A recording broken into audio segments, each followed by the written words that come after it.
Hello and welcome.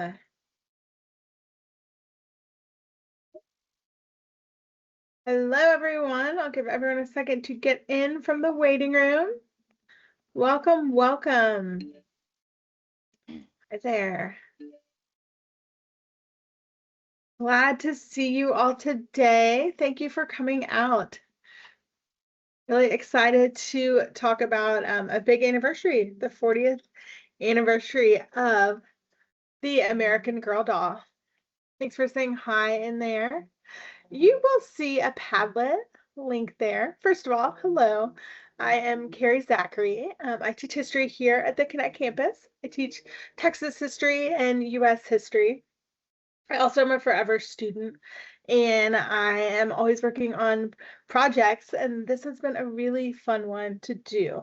So today I'll be presenting with all the women in the history department here at TCC Connect, and we will be talking about the American Girl doll at 40. So telling girls' history and shaping women's memory. So I'd like you to think about how that how that metric is met, how it has been met over the last 40 years as we go through. You'll hear about the company, you'll hear details of different dolls and the impact. So you'll have a chance to reflect and share those reflections on the Padlet, as well as hopefully share some photos of your dolls if you have some.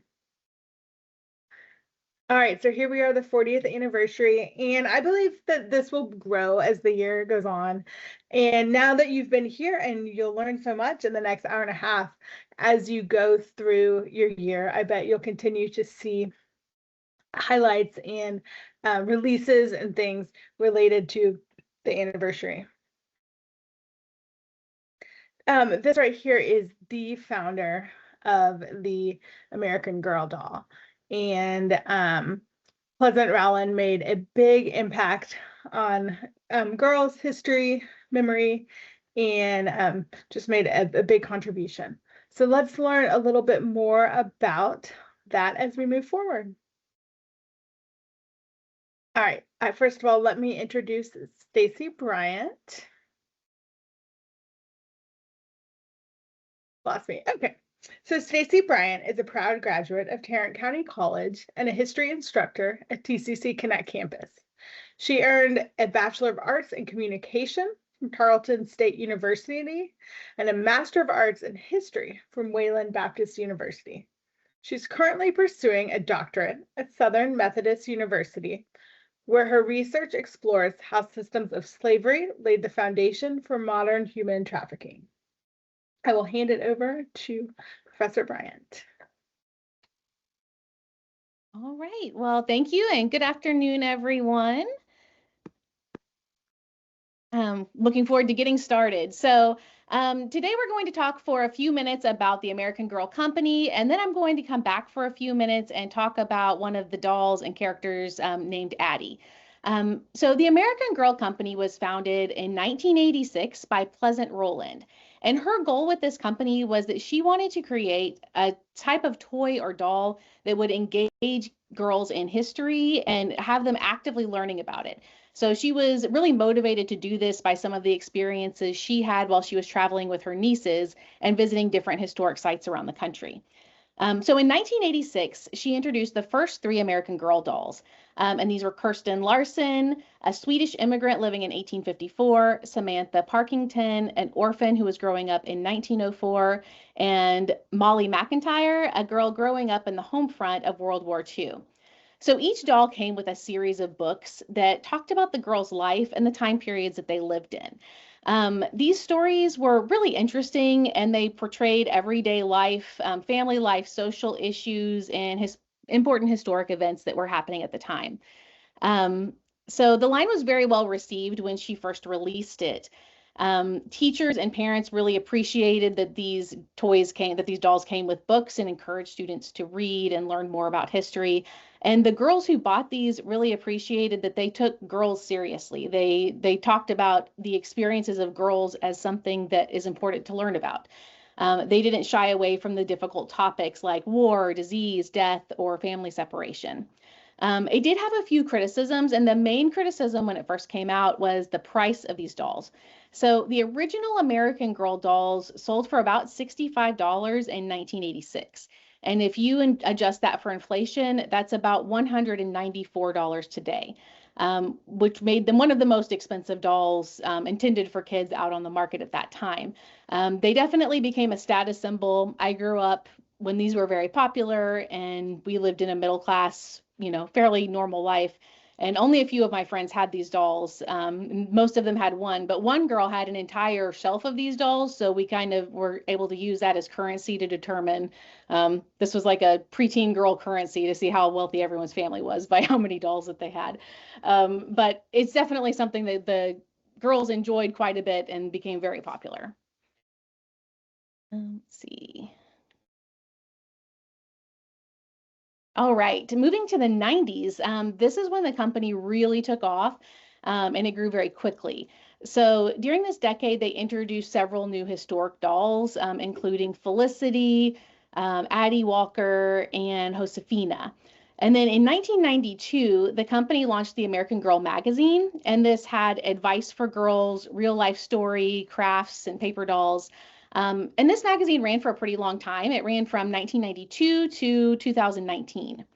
Then in 1995, this was a really big deal at the time. They introduced a line of customizable dolls. So that allowed girls to create dolls that looked like themselves. So they could choose different skin tones, hair color, eye color. And these dolls were sold with the tagline, "You're part of history too," and they came with a blank book. So these girls were able to write stories about their own lives and present that as an American girl. Then in 1998, the company had a major turning point because they were purchased by Mattel for about $700 million. And at that same year, later on that year, they opened the first American Girl store called American Girl Place. Now, this is not just a store, if anybody's been there.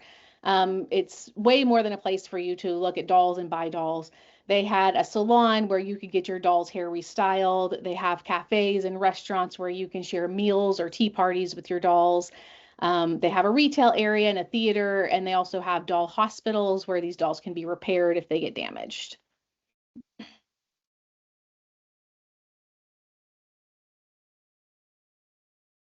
So moving into the 2000s,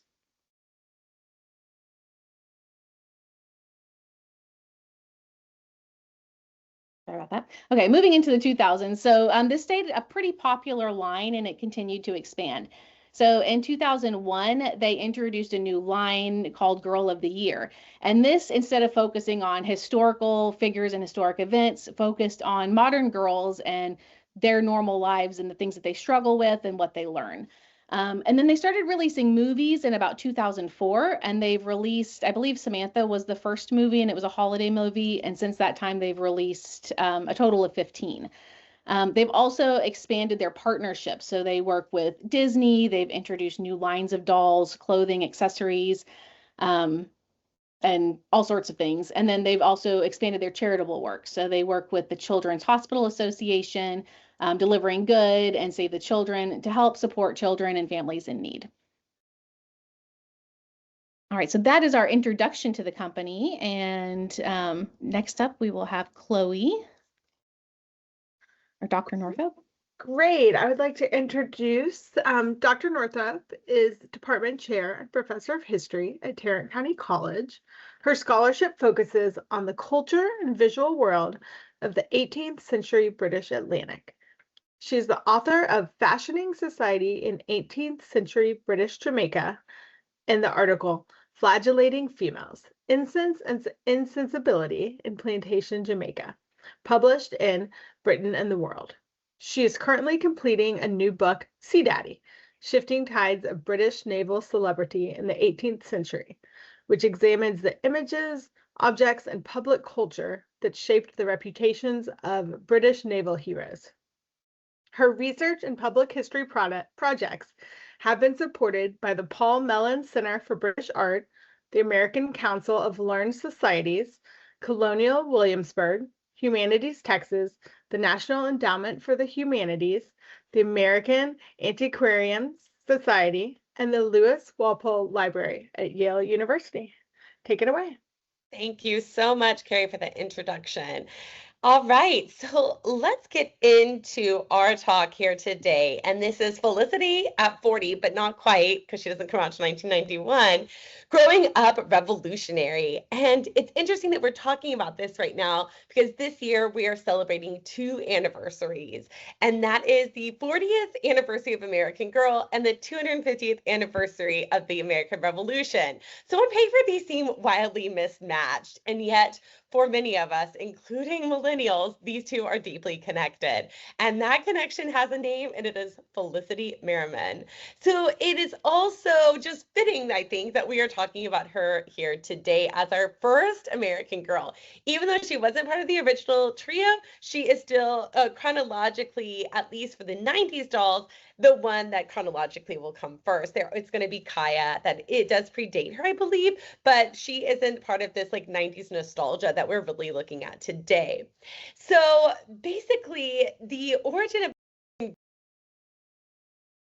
she is still chronologically, at least for the 90s dolls, the one that chronologically will come first. It's going to be Kaya. That it does predate her, I believe, but she isn't part of this like 90s nostalgia that we're really looking at today.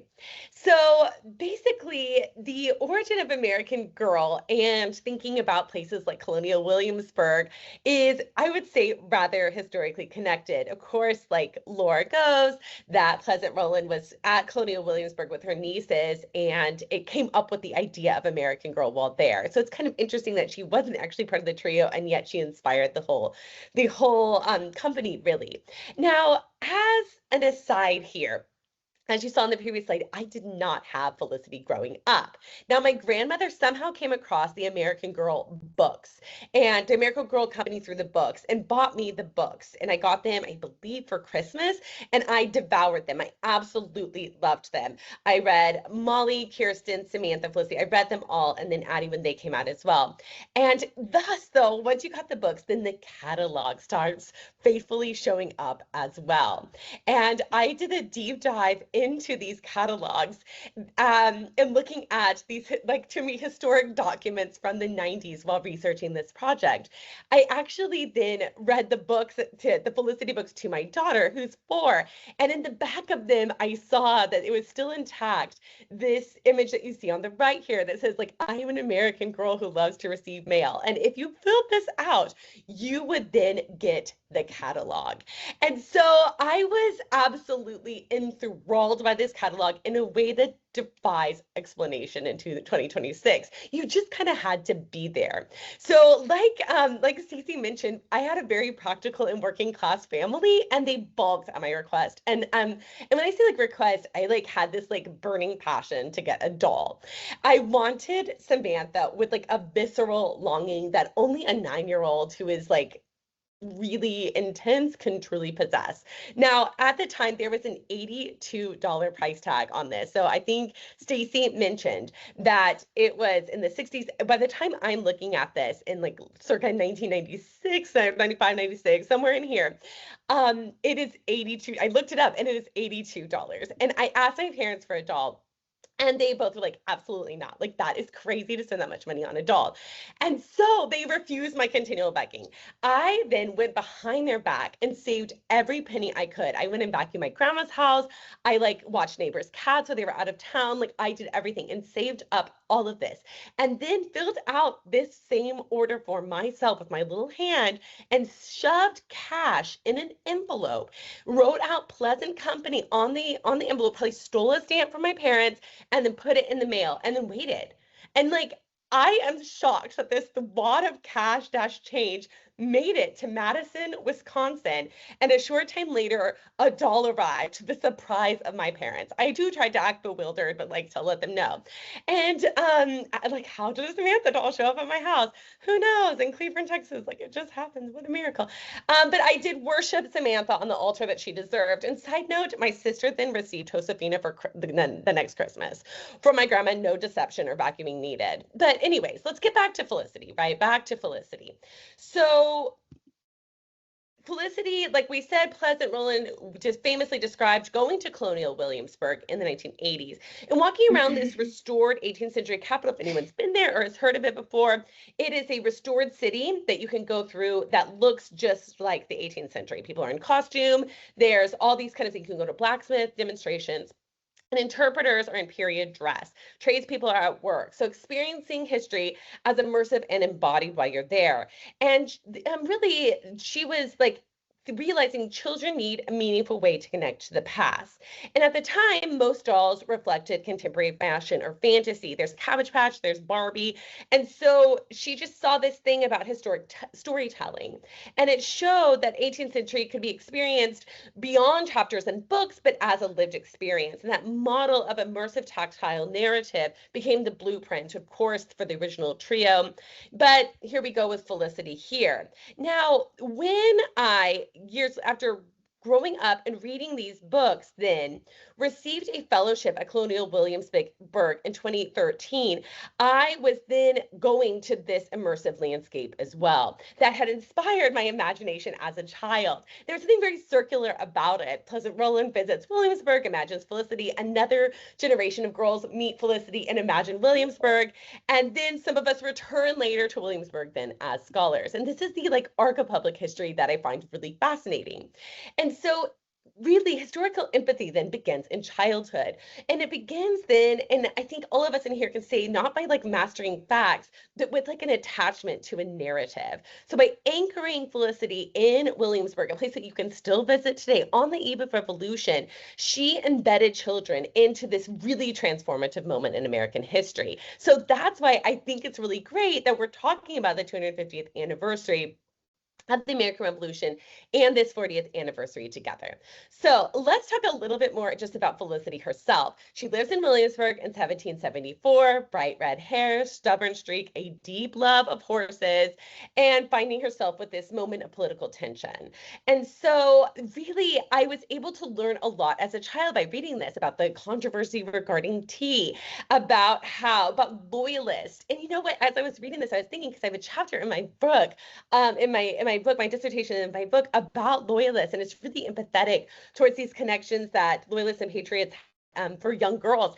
And I actually started wondering, did this like empathy, was it planted in me while reading this? And did I see already that these two could be friends and really wanted to have this connection regardless of maybe what the adults in their lives had when I was a child by reading about Felicity and Elizabeth Cole? So it's really interesting how this all kind of comes together in my own kind of nostalgia and moment as well. So, and that's, I think, this interesting thing, because as historians, we often talk about collective memory, the way societies narrate their past, but we don't always talk about childhood memory as historiographical formation. And I think that this is really a powerful time for us to think about that and talk about this. And so for many people, we were able to see that it wasn't just about battlefields that are important, it's also about the human lives that people lived. And this was really then experienced not only through the books, but through these objects then. So you could see Felicity and her writing habit here. And even if you didn't own the dolls, you could look at this catalog and kind of imagine. They also then are going to release all kinds of other things, which I went on eBay and kind of did a deep dive during this presentation here. And you could then see the cookbook, then you could see the craft books and all these other things that came along with it that brought these stories alive. And so we see about objects then that become historical texts. And by the way, when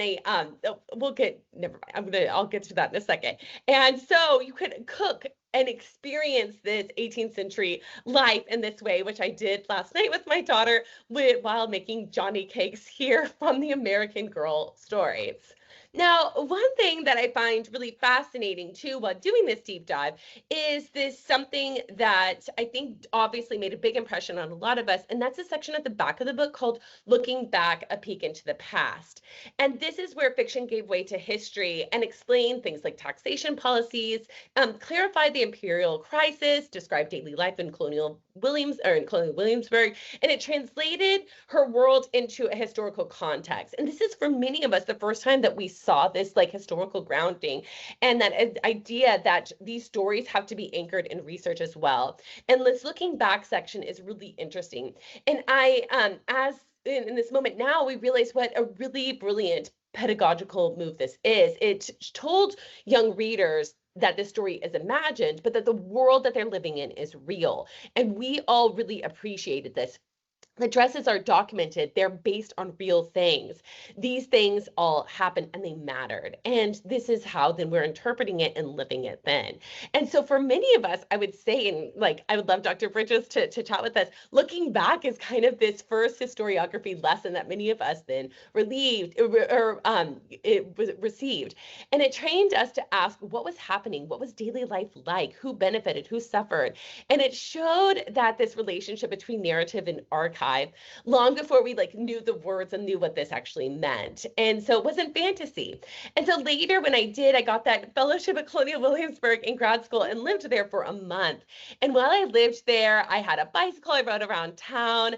On Sunday afternoons, I'd be like reading or taking a nap, and like the cannon would wake you up in the afternoon. This was my little house in Colonial Williamsburg I got to live in for the month. And it was really, really great to be able to do that. Now, like I said, I had Samantha as a child. And so, and yet you saw a picture of Felicity. Once I got this fellowship, I then went on eBay and bought a Felicity doll for my niece, Addison. And so this is in, I guess 2014, I think it's in 2013, maybe it was 2014. I think it was 2014, yes.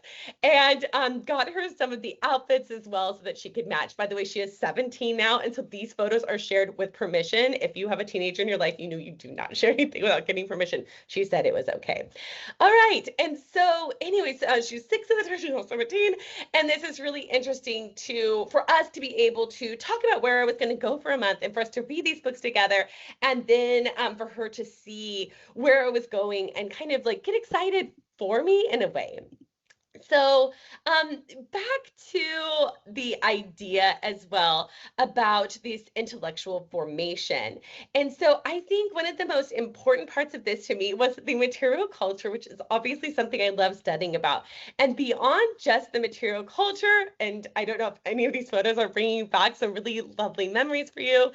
Like I said, was also the other side of this was thinking about loyalists. So going back to this, I think that this part is really interesting because in a lot of the books I had read, the loyalists were all really bad people, and they were like the ones who were like the enemies of this. And so I think bringing in somebody who's was a loyalist herself and making her Felicity's best friend was really, really fascinating. And I think too, it's something for us to think about moving forward in this semester as well, because we often hear about the Civil War being about brother against brother.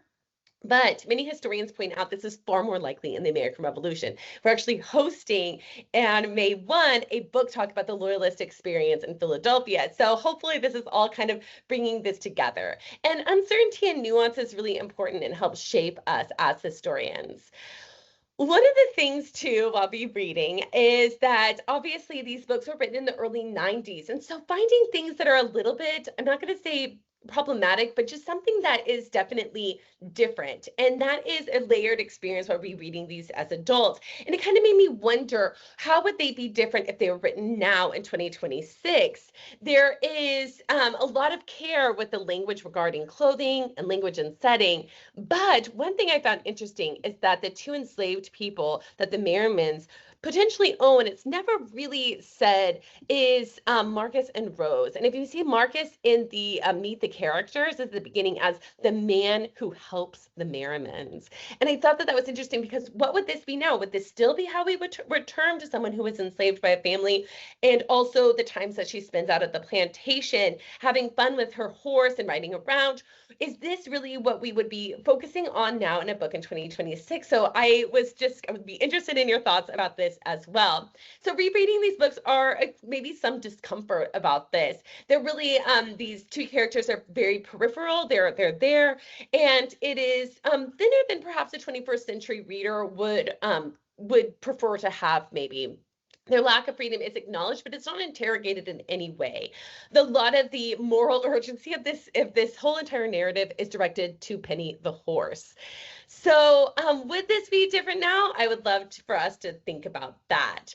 And so as we move forward in here, I just wanted to say again and bring back that these stories are really, really interesting for us now to look back on as women of a certain age. And I almost named this talk today Dolls of a Certain Age as well, because they talked about how all of these stories mattered, and at the bottom you could write your own story. And I find that really was an empowering moment for young girls of the 90s, because it showed that our stories mattered as well. And now when we're looking and we're researching and we're involved, it's great that we are like contributing to this in our own small ways as well.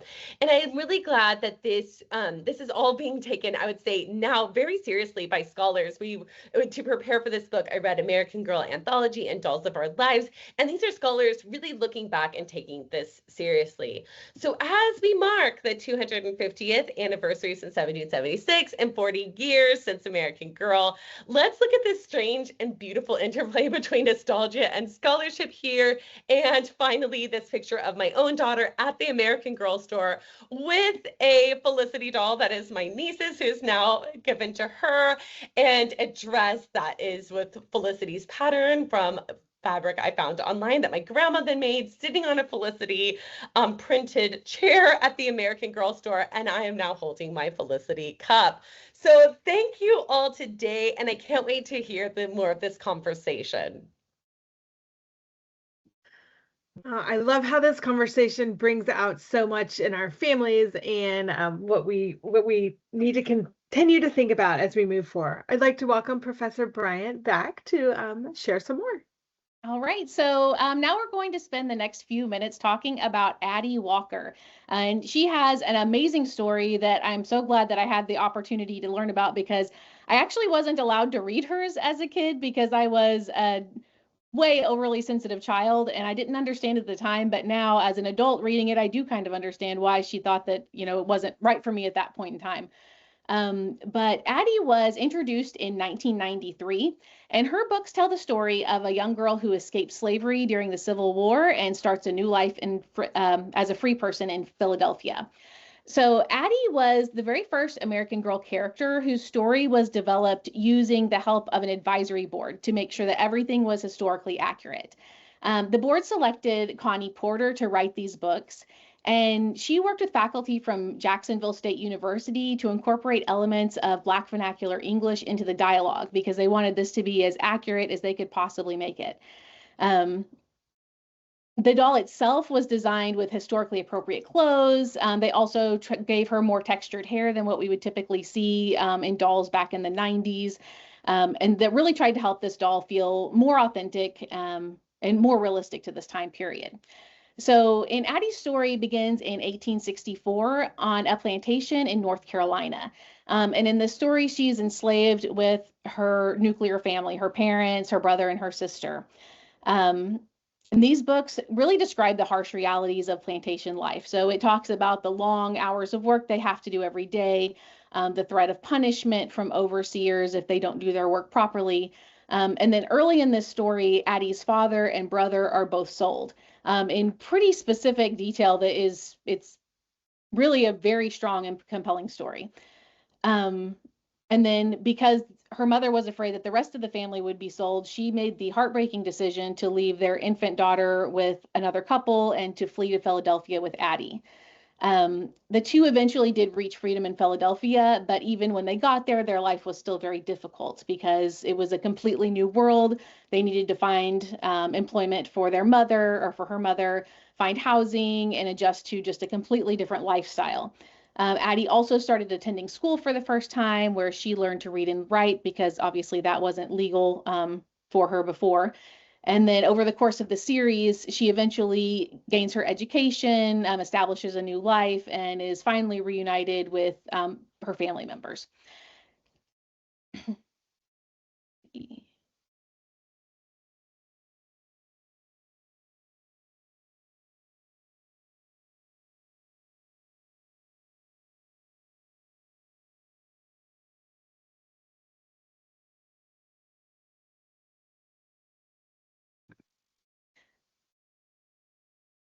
All right. The themes in Addie's book really draw a reader's attention to the realities of life during the Civil War, not for people who were engaged in the war, but just for people who were living in the general vicinity of the war. It helped to explain really harsh ideas like freedom and slavery, the importance of education, resilience, and self-control were really pretty significant themes throughout the book. Now, at the same time, these stories were considered really bold for a series that was written for kids that were, 8 to 12 years old was really the target audience here. These stories didn't shy away from the difficult parts of history. So while it kind of, in some ways, sanitized slavery for a younger audience, it still described like the emotional agony that her parents were under, knowing that their children could be sold at any time. It goes into detail about brutal beatings and even being forced to eat worms as punishment by the overseers. One of the most painful memories is when her father and brother are sold and taken away, and then when they have to make that choice to leave the sister behind. And while these books obviously don't directly address sexual violence that a lot of enslaved people experienced, it does hint at it, and adult readers can often recognize that as they're reading through the story, because there's one portion where Addie catches the attention of a visitor, a man who's visiting the slaveholder, and asks if he can buy her. And the slaveholder says, well, she's too young right now, but I'll consider doing that in the future. So it really does a very good job of highlighting some very difficult realities of life for enslaved girls. So Addie Walker received a lot of praise when she was first introduced, but she also sparked a little bit of controversy. So she was released in 1993. And if those of us who can remember back to that time, if we think back to what was happening around those years, this was right after the Rodney King verdict was announced. And it was after the unrest of the racial unrest in the early 90s. So the American Girl Company never said that this was a response to that, but because of the timing, everybody in the United States was already having some pretty serious and intense conversations about racism, and that made this doll seem more important to some people and more controversial to others. So she did have a lot of praise. It was mostly praise. So a lot of fans were excited to finally see a Black character included in the American Girl historic lineup. They appreciated the fact that she was portrayed as a strong, thoughtful girl and who was not really defined by slavery. Slavery was part of what she experienced, but it's not who she was as a person. Her story really focused on courage, on family, and her determination to build a new life in freedom. But at the same time, it raised some difficult questions. And there were people who said it really is not appropriate for wealthy children to be buying enslaved dolls, that's also an important perspective to have as well. While other people were questioning, if this is the very first Black American Girl doll, why are we focusing on slavery instead of something more uplifting, a different, more uplifting aspect of Black history? But despite these debates, Addie Walker has been one of the most important and memorable characters in this American Girl series. She introduced a lot of young readers to some pretty difficult topics and made it palatable and possible for them to understand.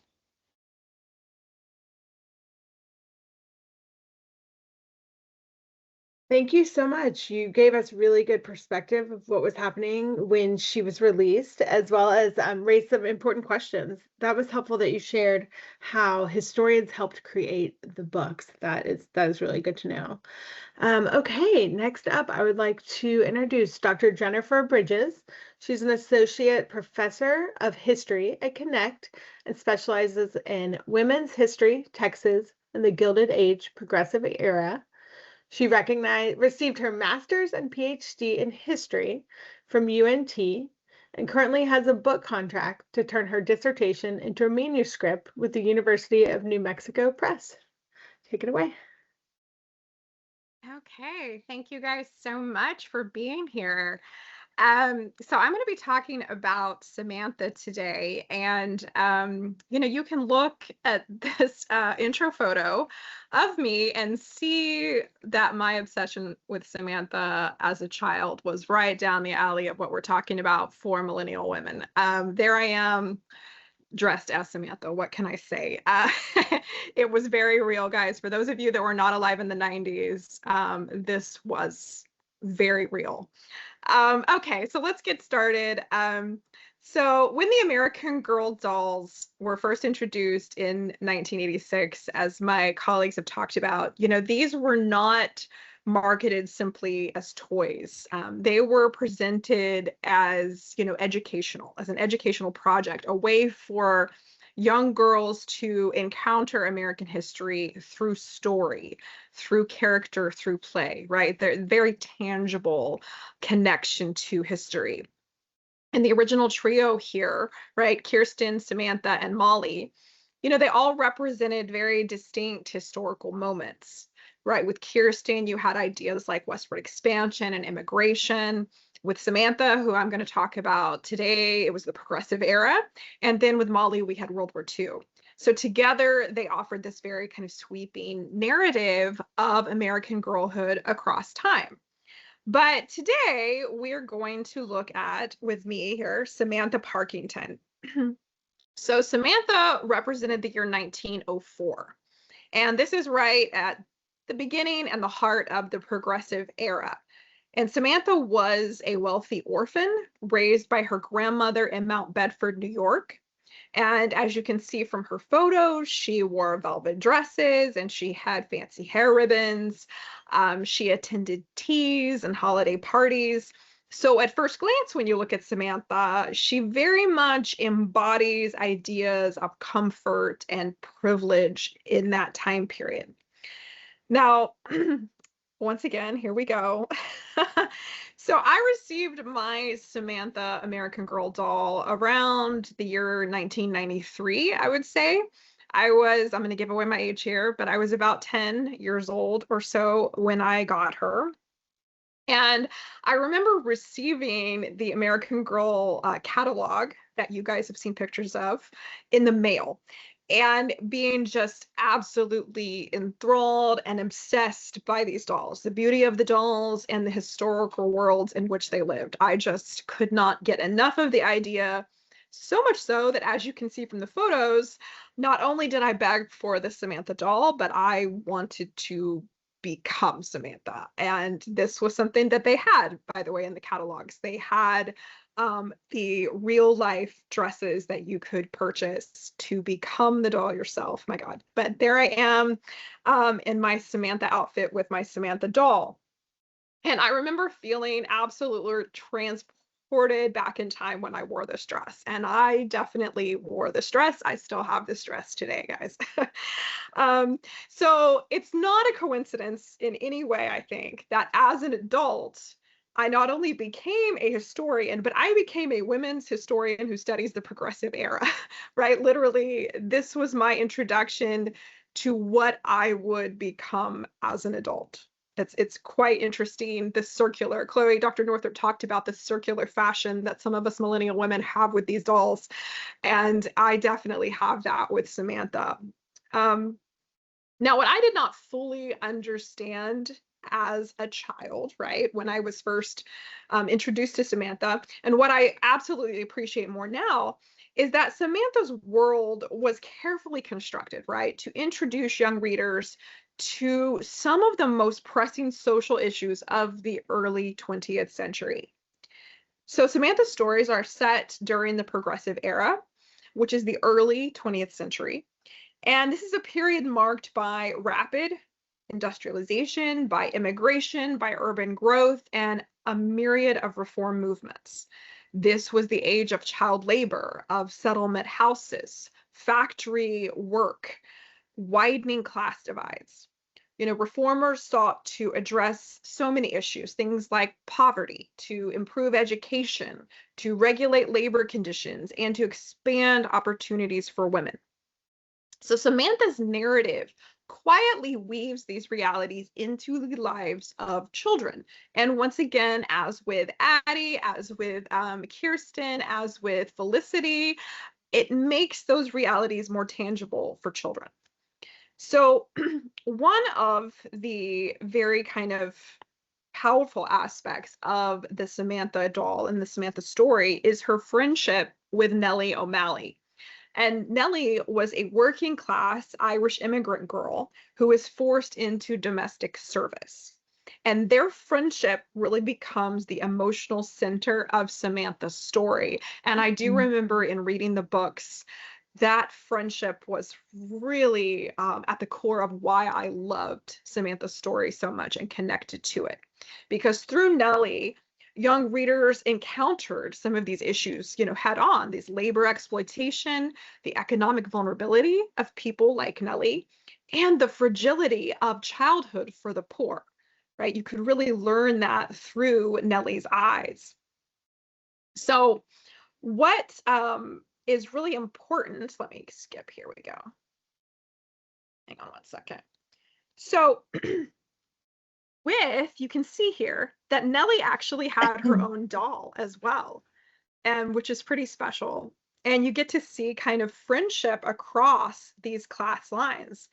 And Samantha's character really kind of defines the ideas of both class and conscience, I would say. You really see both of those, right? You see first class, American Girl made a deliberate decision to place a wealthy protagonist at the center of a story about inequality, for sure, no question there. Rather than presenting poverty abstractly, the books show it relationally through a friendship. The contrast between Samantha and Nellie really allowed young readers to ask some important questions, right? Why do some children work while others, have this elaborate life, right? And then get to attend school. Why are some girls servants while others are guests, right? So it's incredibly important, the questions, because Samantha, right? Samantha begins with privilege. She lives in privilege. She attends private school. She moves in elite social circles. She benefits from wealth. And so in this way, the character of Samantha really mirrored many very real progressive era reformers who often came from upper and middle class backgrounds, yet became increasingly aware of social inequality and fought to do something about it. So Samantha's story is not about her rejecting her social position, but instead it's about her developing a conscience within her social position. So that leads us to this second theme of conscience that you see in Samantha's story, right? So Samantha is characterized not by rebellion for its own sake, but this sort of moral awareness that she has.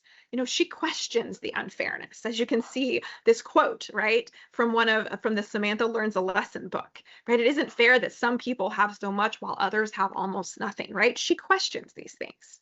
She does. She advocates for her best friend, Nellie. She challenges adult assumptions about what is proper and what is acceptable. Her development, right, through the stories, it really suggests something very important. This idea of the importance of empathy, that empathy is the beginning of reform, right? That through empathy, we ask these questions and then we push forward with making changes. So the progressive era was in many ways defined by this awakening, this growing sense that social problems were not inevitable, but addressable. So Samantha embodies that awakening in a child form. She represents the idea that girls, even young girls, can recognize injustice and respond to it. And that's what's so powerful, right, about Samantha's relationship, her friendship with Nellie, and their kind of, transition throughout the stories. So from Samantha's introduction in 1986 through the 1990s, Samantha became one of the defining figures of the American Girl brand. The original American Girl project, which, as was mentioned earlier, was founded by Pleasant Rowland, really emphasized those ideas of historical literacy through narrative immersion, through these books, right? And each doll came with a book series, as was mentioned.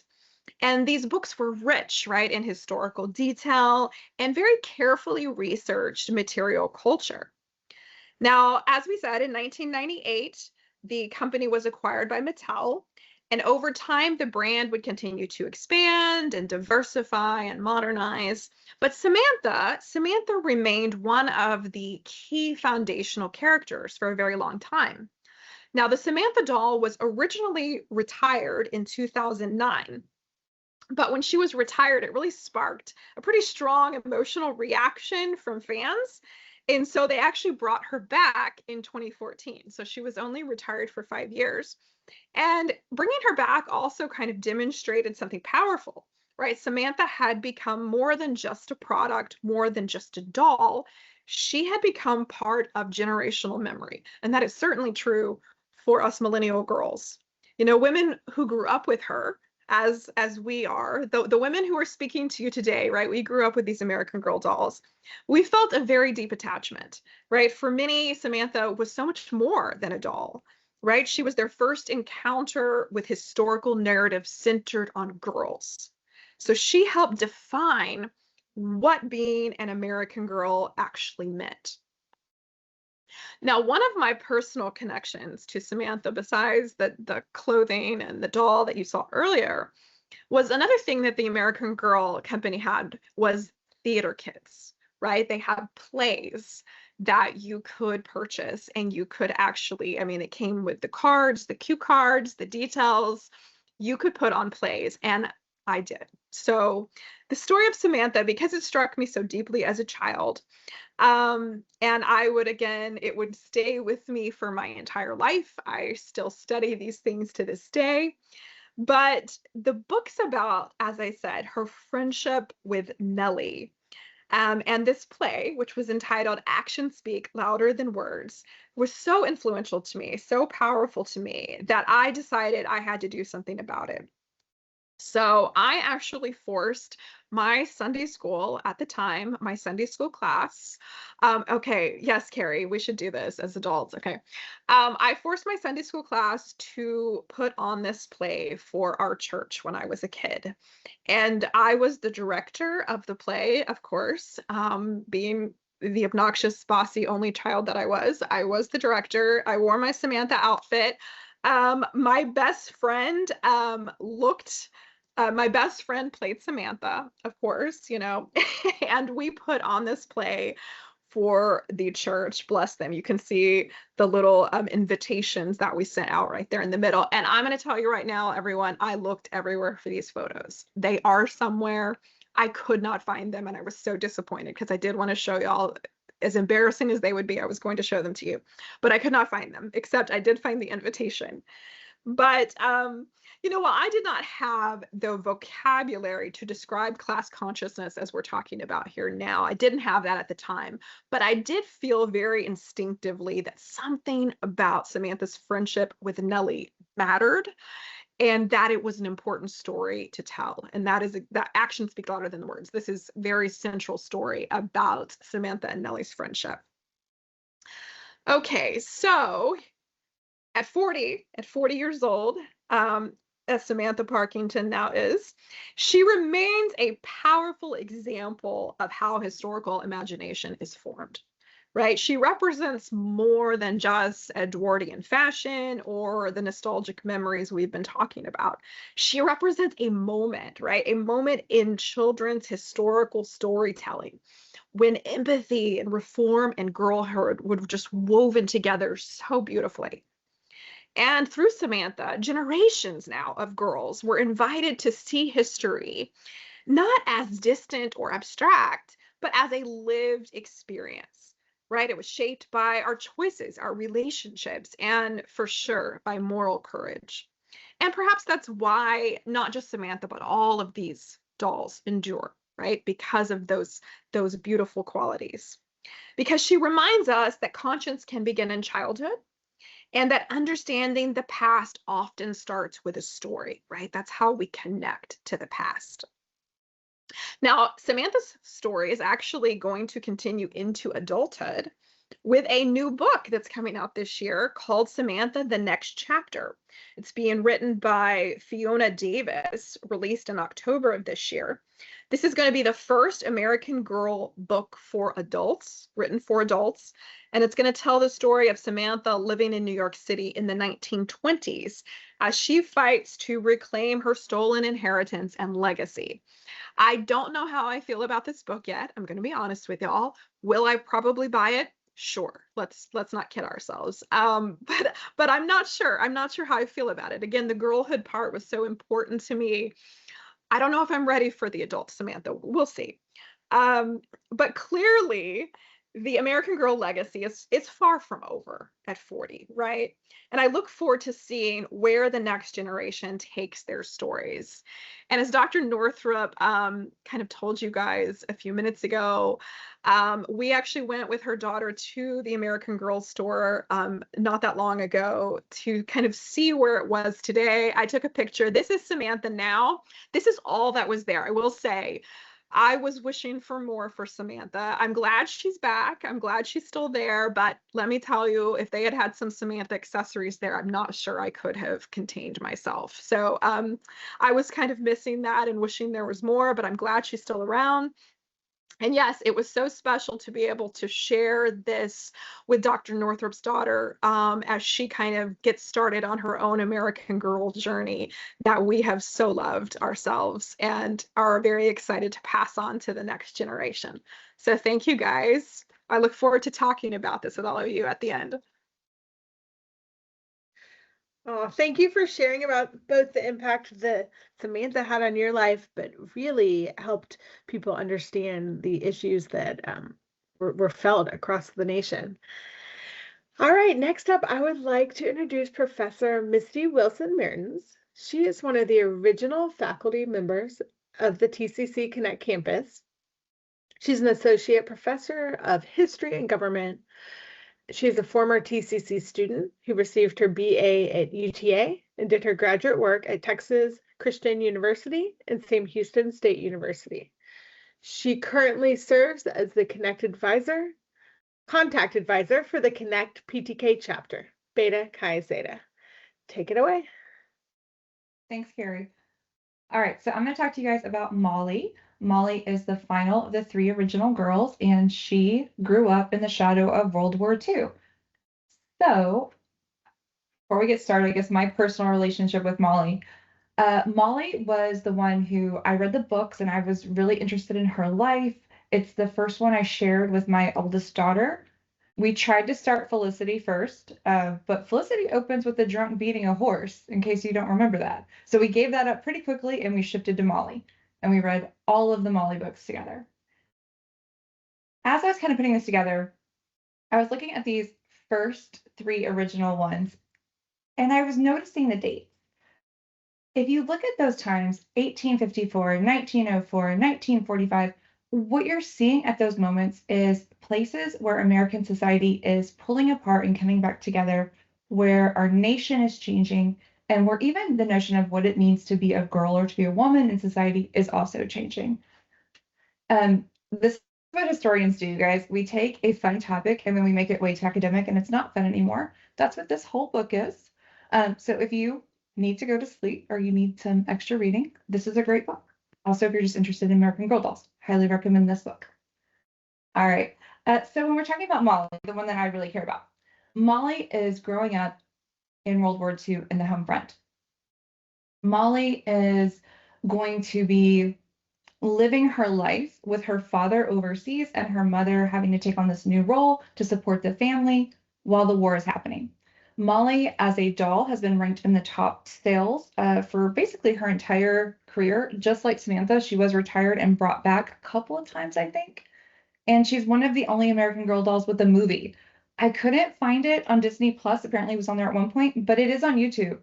I can't say I recommend it, but if you want to go watch it, it's a fun hour and a half. All right, so Molly's experience in World War II is somewhat reflective of what's happening for a lot of girls during the time. What you're seeing on the screen here is the different Meet Molly covers. That original one is the one that I had and the one that I read my daughter.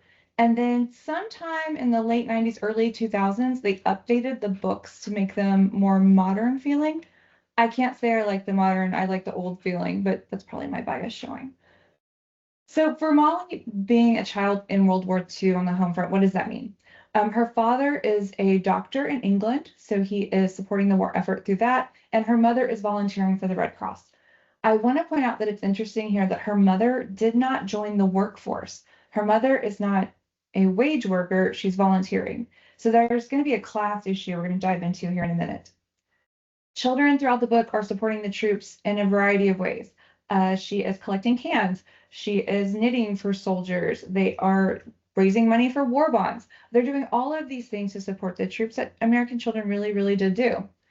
There's patriotism throughout all of these books. Even her birthday outfit is red, white, and blue. Everything is very non-subtle. You can't help but notice it.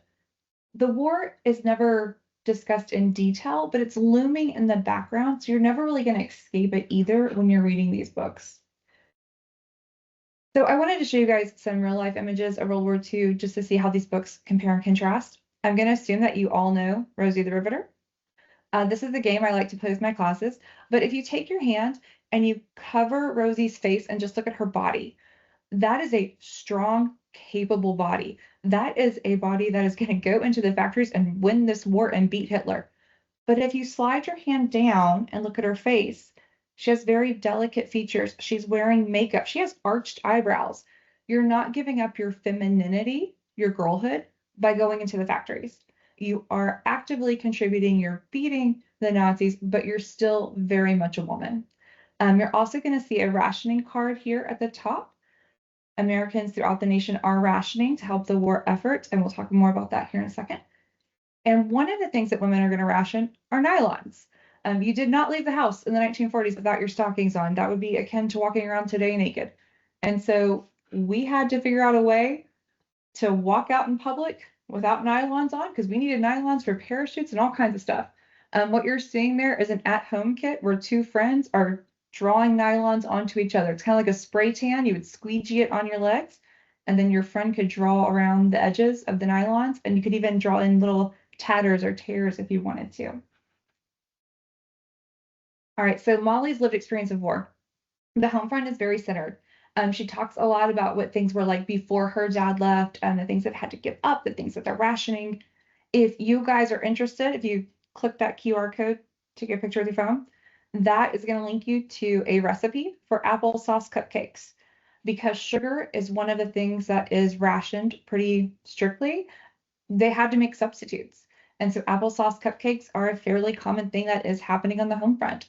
We made them with my girls. They're okay. They're not great. They're okay. If you like applesauce, you'll probably like these cupcakes. During the books, we have the girls participating in a lot of gendered activities to support the war. Talking like what Dr. Chloe Northrup was saying earlier, I think if these books were rewritten today, we would be pushing on those gendered roles just a little bit more than they were in the 1980s.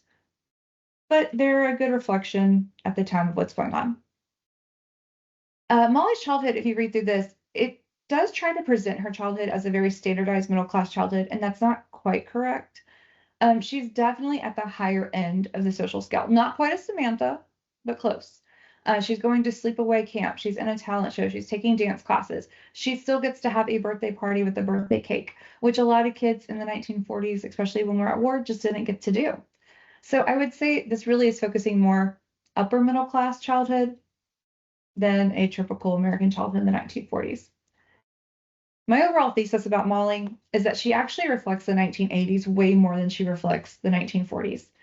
During the 1980s, you guys that came to the Challenger talk, this is going to be a repeat for y'all. We're in the Cold War.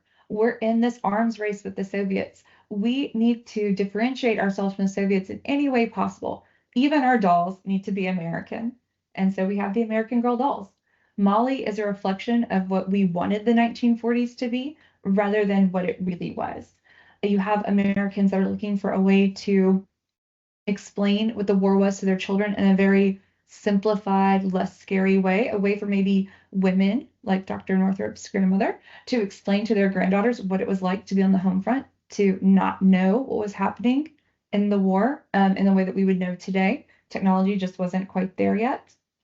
And you also have us going into this economic slump in the 1980s where we're longing for this simpler time where we sat around and we made applesauce cupcakes with each other. I think this is really more nostalgia than it is a true reflection of the past. But like everyone has spoken today, it got us engaged and connected to history in a way that then you want to go dive in and you want to read more and you want to see what's true and what's not true and what's really a reflection and what's presentism. All right, and that was everything I had to talk about with Molly.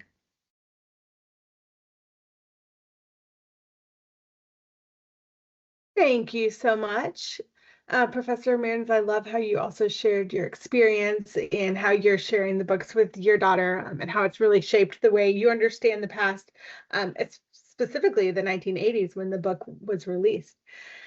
So again, hello, I am Professor Zachary, and in lieu of a bio, I will just share that I was not awarded an American Girl doll and have mentioned this to my parents multiple times in the last week. I also asked my good buddy Gemini AI, and right here it's saying that that $82 price tag in 1988 would cost approximately $225 today.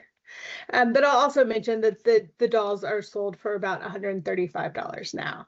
So that price was high. So it makes sense.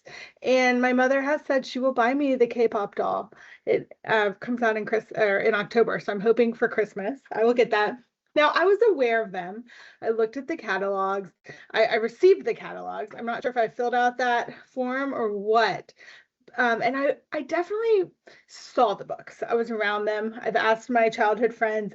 Only two of them had them. One said she had to pay for it herself, and another, I think, got it from a grandma who lived actually in Wisconsin, which makes sense geographically, that she was more in tuned on those. So I knew a little bit about the stories, but they didn't shape me the way that they shaped my colleagues. I had an armadillo that is from the Texas Capitol in 1986. I was raised in Austin, kind of near the Capitol. So I guess that makes sense in a way. My story connects there. So I'd like to wrap us up and bring up a few important pieces. So much has been covered, and I'd love some time for reflection. I'll remind you again that the Padlet is up there. If someone would copy and paste that, you can share photos, answer some reflection questions, and we'll have a chance to chat at the end.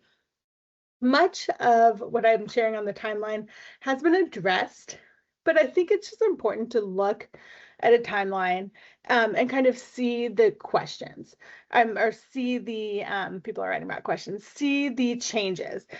What I shared from the timeline weren't all the specific dolls. There's too much there, but you'll find a link on the Padlet, a link to all the resources, and you'll see that. But a few things that stood out to me were pretty quickly, the Dress Like Your Dog clothing was released in 1988. And then again, the magazine came out pretty quickly by 1992 and had a big impact until that was, they stopped printing that in 2019. You see the store opening in 1998, around the time Mattel buys the company and again continues to change it. But many things stayed pretty similar. You see a movie come out in the early 2000s, the Girl of the Year come out, and then in 2011, the celebration for the 25th and the cruise to celebrate. I would love to find some photos. Should have looked deeper on the internet for that. So I wonder if they'll host something like that. As I said, I think this will be really a year-long celebration, and we may see some other items like a cruise or a big party at the American Girl stores. I haven't seen anything beyond the release of the Samantha book announced in that way. You have the baby doll come out in the 2017. And then around 2019, I see a lot of changes. Now, we know the world was changing. We had COVID. We've had just a lot of changes across the world. But in 2019, you see the magazine ending. And then 2022, the first pop culture related collaborations are released. With Disney, the Disney line released in 2023, most of those dolls do not come with books. I looked it up and I see that Cinderella, Tiana, Jasmine, and Belle all do come with a book, but most of those are just a doll. So they don't share the whole story and all of that. That line was released in 2023. When you also start to see the dolls come with journals. So think it's important to look at this. As I stated, there's a timeline that goes through lots of detail. If you'd like to find out when your favorite doll came out, that would be a good place to look. All right, and so looking at the peek into the past, I'd like to highlight how that has changed. This is Molly's book from Professor Mehrens. She dropped these off yesterday, and as I said, I've been very careful not to spill any coffee. The whole set. I do remember these. Again, I know I read some at a friend's house, but I did not have them myself. So here it is. Whoop. You see. All right. So the peek into the past. And what you see here on this book is 6 pages of photos and pretty big details about life at the time, right? You can see here on the screen some of the photos and some of the images shared from that time. They have less historical context, or at least in this set right here, than the modern day version does. Really focuses on the impact of the war and the typical day of a child at that time, which I know many of my colleagues have alluded to. It talked about kind of choices you could make at graduation after you stopped being a girl and became an adult, but definitely an interesting take. I'd like to read 2 parts.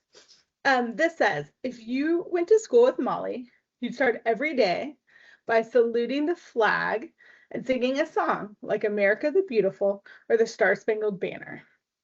And it goes and talks about patriotism and really understanding the war, really understanding everything that's happening around the girls and the impact they can make. And then it also talks about the kind of the impact and what kids could do using their allowances to support the war effort, taking part in like a scrapathon or lend a hand, which was happening in these books. And then at the bottom, there is an image right here, again, it's on the screen, of the war message to children, to something that would have been shared to make sure they understand what's happening. So the old versions had the peek into the past. And again, pretty detailed, about 6 pages, images, a lot about the day-to-day life. And again, not as much about the context of the war or what was happening at that time in the book. The re-release had the Inside Molly's World. I got this book on Kindle, and it is more of a compilation of Molly's life, the re-release. And at the end, there was a 2-page, this is all of it. This was the Inside Molly's World. And it gives more context, and then it gives an overview, as you can see there. I'm going to read to you the very beginning. It says, when Molly's story takes place, America had been fighting in World War II for 3 long years. The war had been going on since 1939, when Germany attacked Poland, England, and France. Many Americans wanted to stay out of the war. It wasn't until 1941, when Japan bombed Pearl Harbor, a naval base in Hawaii, that Americans joined the fight. And then again, it goes on, it talks about the fighting a little more. And then at the end, it talks about children doing their part. And this part is almost word for word from the original. It talks about rationing and collecting items and things like that. So again, if these American Girl dolls are truly shaping how people learn about the past, it's important to recognize how that has changed a little bit. This is a quick thing I learned this week is that there have been a lot of releases recently, and there are books for boys and girls about their lives as they become preteens. A neighbor is going to bring one for my son, so I'll report back if he wants to read it, if he likes it, what we learned from it. And then the future. Samantha was already hit on, but just a few more things about it. It will be released in October. You can pre-order it now. She is 25 years old in New York, working to educate women about suffrage, get them set up for voting for their first time. when she finds out that her inheritance and her home are squandered, or are squandered is not the word, are stolen in a scheme, and she takes a journey to try and get it back. So I know I will be reading it. We will see. Hopefully she can save the day for her family, and we'll see. We'll see what elements from the former stories are there. I'll be excited to know. And then next we have the release of the K-pop girl dolls, K-pop Demon Hunters. What it says right here on the website is Rumi, Mira, and Zoe band together with American Girl to show that friendship is the ultimate superpower. Those also come out in October, and you can pre-order them. So again, very interested to see kind of where this turn takes the brand. The Demon Hunters are women, and they're not American. So it'll be really interested to see kind of how they play in. It doesn't appear that there's a book or any literature that goes along with them. But again, maybe it's just kind of building out like the Disney. Maybe the brand will continue to expand. So we'll see. And hopefully that's what I get for Christmas. All right, so lots of content, lots of questions, lots of things to consider from today. These are questions that are on the Padlet. Feel free to share them, share some responses here on the Padlet. Please share photos if you have them.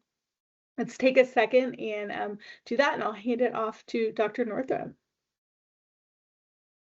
Hi, I was just wondering if we had, yes, any other questions today. If someone wants to raise their hand or unmute themselves, we would love to have some of chat with this. And maybe we should share the Padlet on the screen. Oh, wait, we have the questions here first. Maybe we'll share the Padlet in a minute. Anybody want to raise their hand and unmute themselves?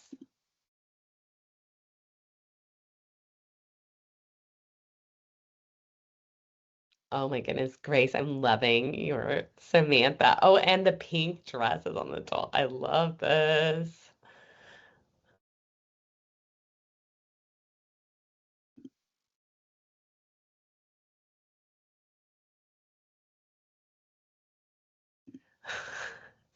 Okay, wow, this is your first time hearing about American Girl. Thank you, Chasen, for saying it's refreshing to be reminded that history can be inspirational and not just about tragedy, battles, or grievances. Oh, Grace. Oh, no. Okay.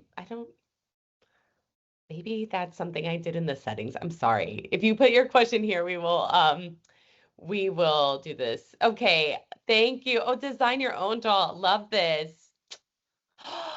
Connie Porter, oh my goodness, such a like amazing author. Yes. And I don't know, a lot of you might have also been been part of the American Girl Club as well. I believe we have a charter member here with Dr. Bridges. So yeah. Yes, charter member, guys. Charter member. Wonderful. And I had the magazine, the first when it started, had the magazine. Yes. 1992. And I read a lot more about the magazine as well, and about how it really just dealt with girls in this certain age. It was never about crushes. It was about like maybe friendship problems and things like that, but never about how to like make over yourself or anything like that. Take girlhood very seriously in a way that I think was really refreshing during our time. And it showed that we were important in these stories as well. And I think that was a very empowering thing in the early 90s. Yeah, and it Grace, I love you went to American Girl meetings. This is making me so happy. I do feel bad that we didn't have Kirsten in here today. And yeah, I feel like maybe she should have had a part, especially I feel like that would have been a good thing as well. Oh, I love this. You know, my friend's family was Swedish, and so she had the also, she had the Kirsten doll. I was just told I was being too loud because they're recording. I am recording as well, so I'll be quieter. I'm not meant for open workspaces. All You know, right. I Oh, remember before the American Girl stores opened, and I was trying to find something about this, but there was something in Dallas that happened. There was like a special American Girl tea that happened in the early to mid 90s. Sometime because I was still young, I still fit into my Samantha dress, and I remember we got an invite because I was a charter member of the club, and we got an invite to this tea, and my mom and I went. And again, I think one of those special photos of me in the Samantha dress is actually at getting that ready to tea. Oh, go. I Right. love That's why I this. was dressed like that. So it was a whole thing, guys. It And was a this dress whole has world to dive definitely into.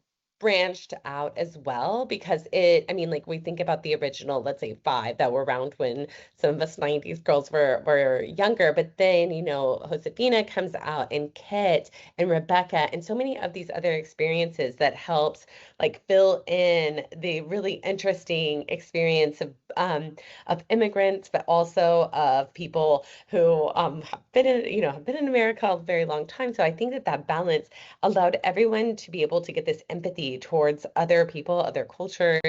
And yeah, I think it's really fascinating. And I wonder too, does it have the same like pull in the same way now that the catalogs did for us? And I'm kind of wondering, like, is that it as well? Like, is it something different?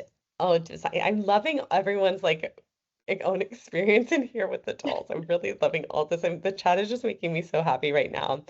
Oh, yes. I Look love at you, this. Grace. See, I want a Yeah. second doll now too. Like I'm not, since we went to this store, I'm like, I need something. So I'm gonna try to control myself, but I can't guarantee it will win. We were told at the store too that there is like an antique store in Dallas that has a lot of the 90s stuff. And that's what we were telling them. Like what I wanted it to be there is almost a museum. I don't want to see the new stuff. I want No. to see the stuff from the 90s catalog that I dreamed about, but I want to see it like set up now exactly like how I would have imagined it to be. And Yes. oh, a sock hop. Oh, that is really fun. I need to look up more about the different like events that they have as And well. Mary Ellen has a dachshund, and I have a dachshund, so I Oh, I that's feel a strong great. connection to Mary Ellen these days. Yeah. So See there- Oh, we can send you the recording, Alyssa, and actually you'll probably have you'll be able to see the recording of the whole thing. Once this ends, you'll be able to see it in the files from here. All right. One question I'd like to know y'all's answers to is, what do you think the future will be like? I talked a little bit about Disney and K-pop. Do y'all see those continuing? Obviously, the brand Yes. is making money. I think it'll be far more like commercialized, very Mattel version of American Girl. And in some ways, like good for them for making money. This has always been a capitalist venture from the beginning. But I do feel like something is like missing in a way that I like the soul of it that I loved. I don't see as much, but I mean, good for you for being relevant as well. Maybe it wouldn't sell now in the same way. And so I get that. But I just kind of want to go to like a 90s version of it, and that's what I want to see. I want to see all the art on the wall. Yeah, I totally get that. That That's what antique I want. store, wow, would be awesome. Yes, and like the new stuff I could just like do without. And because like they have the my Wicked daughter dolls too, right? yes. They've come out with And Oh, Wicked Yes. as okay. I well. didn't. and And when my they're Again, daughter shipping was to a I would baby love doll to line see girls the too. and context of those dolls. I would love to see a really good book about the K-pop Demon Hunters and some history there. And I think that would be really rich. yes, And and yes, if they you do still have books. but they're pared Heather, they down do still have compared books, but to they're Mhm. different. Yeah. Okay. they're not quite as extensive as they were when we were. Oh, you know what? I feel like we definitely need a webinar on Beanie Babies as well. I feel like that's Or a in good Cabbage one. Patch. So I had a Cabbage Patch too, guys, because I'm an 80s baby and a 90s kid. And so yes, my mom waited in line for a Cabbage Patch doll first before American Girls. So yeah, we could talk about these. And then I was too old for Beanie Babies, so it was kind of like that. But Oh, I um love my Beanie Babies. I did I have s- the Princess Di one, guys. oh, I I did have that still one. have it. It's still somewhere, yeah. So okay. So yeah, we should talk about kind of branch out from and look at some of these Yes. other So different moments, that's commercial a moments, right? great just thing for us to talk about really quickly is that I'm going to give you an attendance form now. And if there is something that you would like us to talk about at one of these events, please let me know and we will definitely look into it. A few weeks ago, I guess maybe even a few months ago, we had the Challenger at 40 event. And based on the feedback there, we are now doing a Chernobyl at 40 later this semester on April 22. And so I definitely would love to get your feedback, and we take it very seriously. We look at what people are wanting, and that helps us plan. This event here is straight from Professor Mertens, who messaged me and was like, we need to talk about this. And I said, absolutely. So, but sometimes it comes from your own voices here, and we would love to hear that and share. So Can I'm I gonna address this oh in the chat? So Angela said something I'm thinking about as we're talking about classic characters as being addressed to boys, Tom Sawyer, Harry Potter, but the American Girls were marketed for girls. And I think that is such an important point because I don't know how many historical books I read growing up through school, and the main character was never a girl. Never, except for maybe Diary of Anne Frank, but that's not a happy story. No, that's so true, Misty. And it is interesting, that obviously through most of history, right? I mean, this would be true for children and adult stories, right? Where the central character is male, but both men and women readers are drawn to it, right? But then if a girl is the center, it's just for girls, right? And so, I mean, this is a larger societal issue we could talk about, right? But I too would love to see us kind of where girls' stories are not just for girls, right? In the same way that boys' stories have never been just for boys. So I certainly hope we can get better at seeing it that way. And I think it starts with teaching our sons, right? Buy your sons these stories and read them to them, right? I mean, that's the way you do it, right? We fix this in childhood. It's definitely a lot easier that way. So that's what I recommend, right? If you have a son, this is not just for girls. And I did see in the Dolls of Our Lives book, some of the listeners who were calling in because it's based on a podcast were saying how their moms got them the stories and then they would read them out loud. And their brothers would come like sneak in and like listen as well and enjoyed them, but couldn't like openly say they enjoyed them. They could just like listen as well alongside. And so that was just really interesting to me that we did this. And And if we think there's a boy American Girl doll now too, actually, right? So, okay, see. And then they're trying. yeah, and when we were younger, I think about like revolutionary books that I loved. I loved Johnny Tremain, but I also Yes. colonial-wise loved Witch of Blackbird Pond. And so I think like, just reading these different stories of historical fiction definitely builds empathy for children and like grounds them in history. So I love the idea of all of this. Yeah. Don't forget to fill out the attendance form, everyone that's in the chat, if you are And going to get request extra for credit. Jason to do G.I. Joes. I would love to watch that one.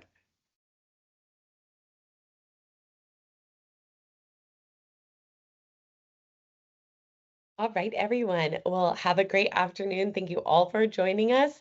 And yes, poor Kirsten didn't make it in this presentation, but that's okay. Finally, if you want to join History Club, please scan this and fill out the form. We would love to have you as part of the History Club if you are a student who enjoys history, or if you just want to be on their Canvas page to learn more about our events that we're having, please scan and let me know. All right, everyone, have a great day, have a great afternoon, and we will see you all at a webinar soon.